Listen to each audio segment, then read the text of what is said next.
Então, desde Abraão até o final dos tempos, é apenas uma igreja. A diferença é que no Antigo Testamento eles olhavam para frente e acreditavam na vinda do Senhor.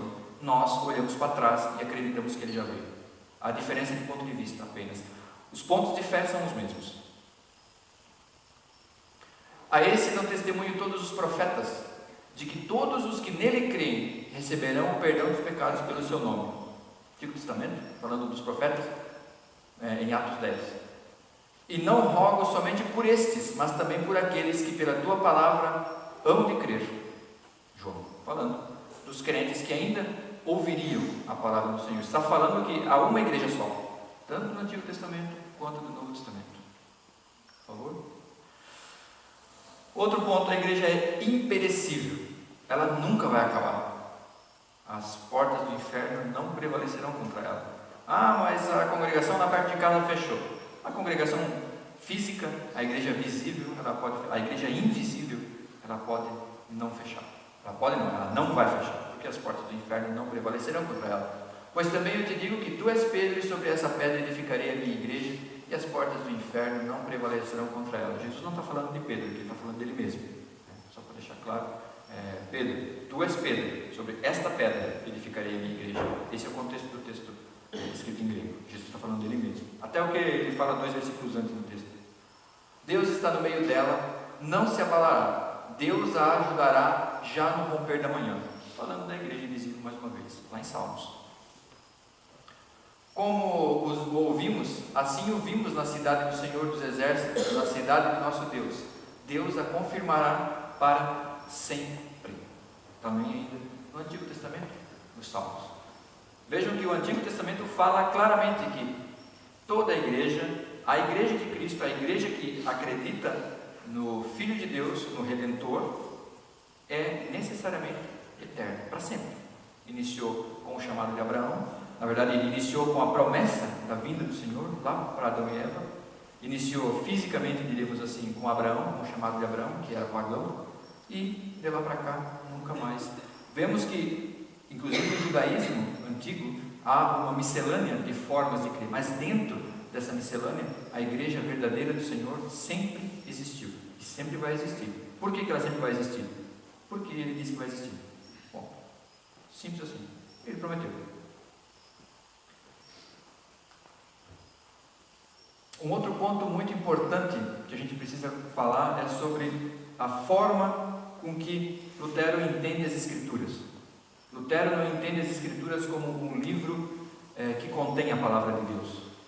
Ele considera que ela é a palavra de Deus, em todas as suas palavras, tanto quanto as palavras, a forma com que o texto é escrito. Então, se o texto é escrito, por exemplo, no passado, então é porque Deus quis que fosse escrito no passado, tivesse sido escrito no passado. No futuro, da mesma forma, no presente, da mesma forma. Então, vejam que só Deus pode dizer-nos o que, segundo a sua vontade, devemos crer e fazer.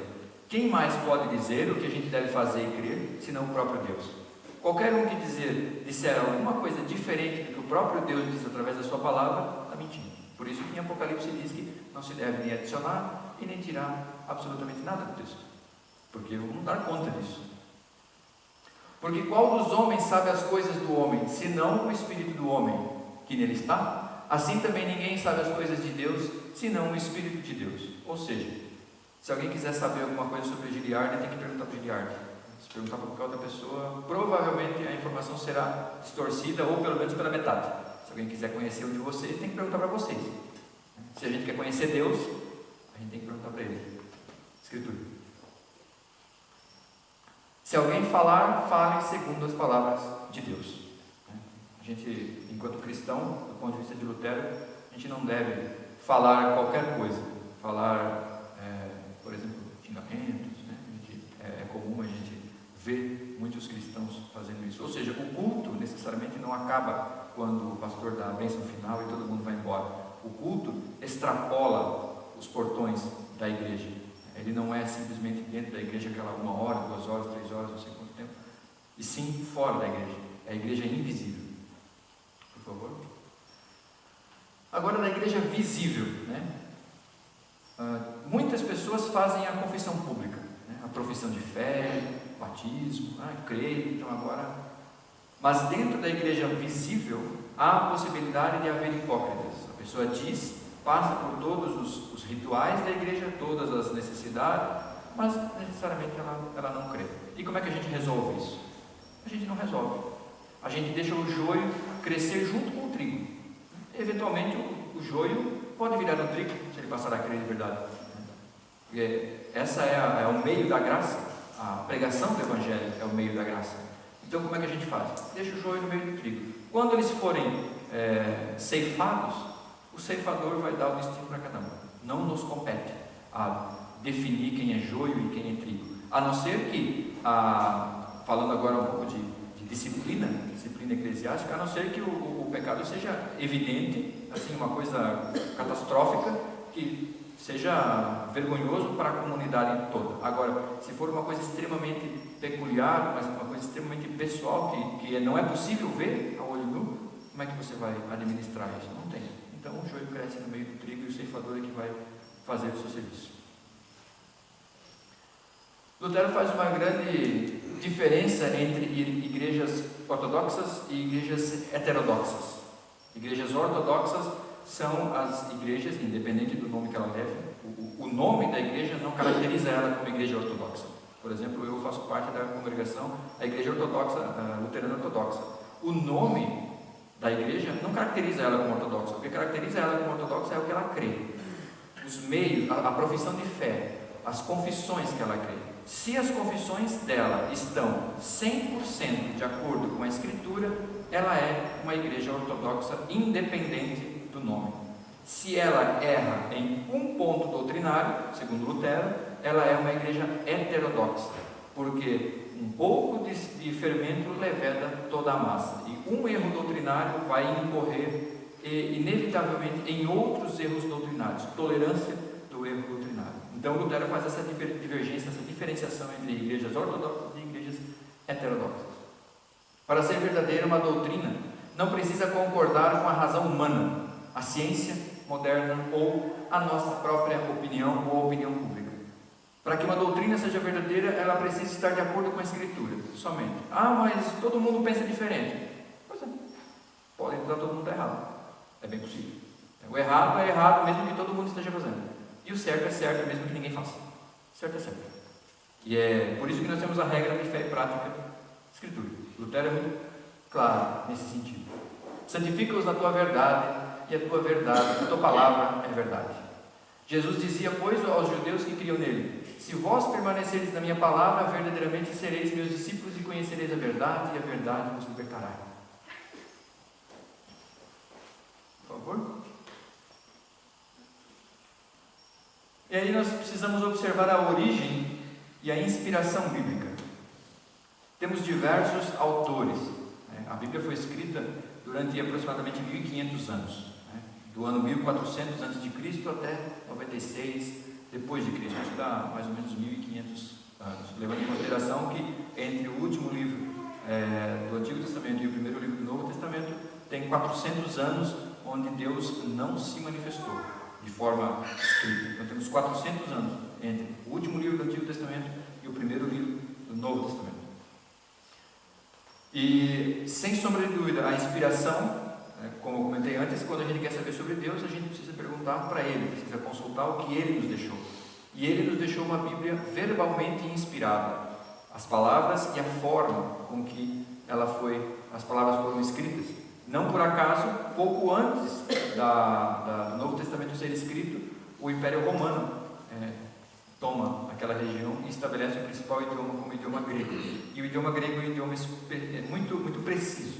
Se você pegar as palavras e misturá-las, continua significando exatamente a mesma coisa, não muda. Diferente do português, por exemplo, se você tirar uma vírgula, pode acabar com a frase. Grego não. Você pode até misturar as palavras, significa a mesma coisa. Não é por acaso que Deus fez isso. Assim como ele levantou Lutero, ele também fez, usando o Império Romano, fez com que o grego fosse o idioma para que a Escritura fosse escrita. Toda a Escritura é divinamente inspirada e proveitosa para ensinar, para redarguir, para corrigir, para instruir em justiça. 2 Timóteo 3,16.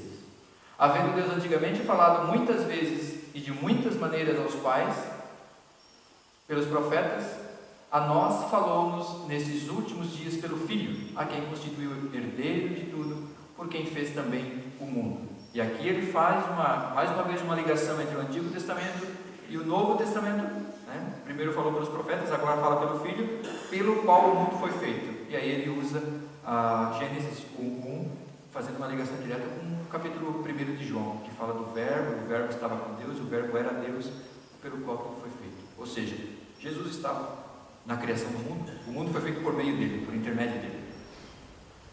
Nem tudo o que Deus disse e fez está registrado na Bíblia. Se a gente observar lá em João 20, 25, é isso que ele diz, né? Muito mais foi escrito e não foi, muito mais Jesus fez e não foi escrito, porque se tudo fosse escrito não cabia, usa um hebraísmo, não cabia em todos os livros. Então fez muito mais do que está escrito. Contudo, o que nos é necessário para a salvação está aqui. O que não está aqui não significa que não aconteceu, significa que não é necessário para a salvação. O que nós devemos saber está aqui, que já é bastante coisa. Por favor. Lutero ele faz uma divisão da Escritura, a tão e velha conhecida Antigo e Novo Testamento, mas não só. Então no Antigo Testamento 39 livros, no Novo Testamento 27, e aí nós temos os caráteres, as diversas características dos livros, né? O Pentateuco, os livros históricos, os livros devocionais ou poéticos e os livros proféticos, tudo isso no Antigo Testamento. No Novo Testamento, volta por favor, os livros históricos, os didáticos e o livro profético. Apenas um livro profético que é o próprio Apocalipse. Por favor. A inspiração verbal não cobre apenas o assunto, mas estende-se as palavras e as formas verbais usadas.